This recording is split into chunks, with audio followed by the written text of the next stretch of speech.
Annie Coors, Hanna Meyer, Katelyn Olson. Today we are talking about the Compromise of 1850. A compromise was greatly needed when California applied as a free state. The banning of slave trade was wanted in D.C., and Southerners requested a law that required people to catch runaway slaves. The Compromise added California as a free state, banning slave trade in D.C., and passed a law that required citizens to help catch slaves.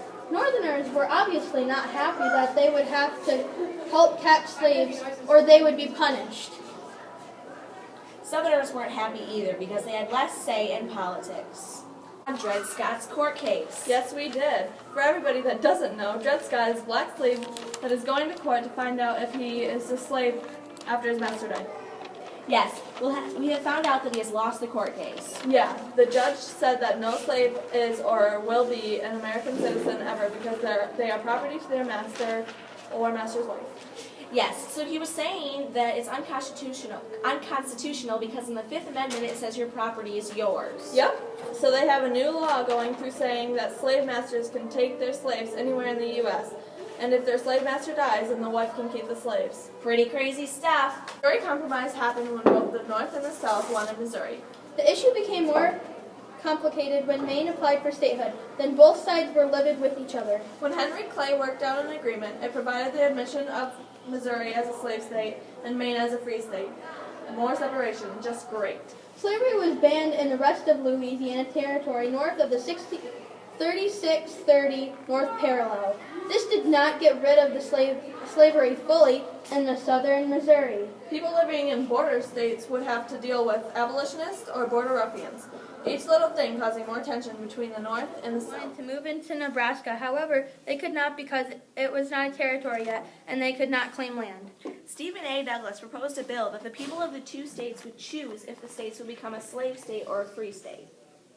This upset the Northerners because it violated the rules of the Missouri Compromise, the 30-36 line parallel. After the act was passed, anti-slavery and pro-slavery people would charge into Kansas and try to affect the voting of the first election. Because of that, it didn't count. In addition to this, John Brown killed 5 pro-slavery activists. In the 1860s, Abe Lincoln won all the northern states in the election. Even though the South didn't enter him in their ballot. Yes, then the South seceded because they didn't believe he would allow slavery to continue in the southern states. He wasn't going to allow slavery to spread into new territory. So it put stress on the North because there wasn't going to be any more southern people.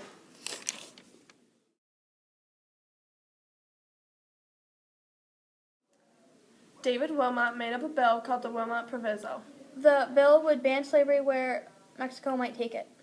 This all happened after the Mexican War. The proposal did not get passed, however, the U.S. gained California and New Mexico from Mexico. There was no slavery in those areas.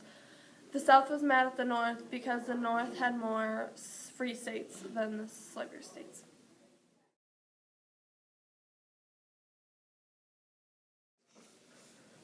David Wilmot... Wait, we're back. Wait. David Wilmot made a bill called...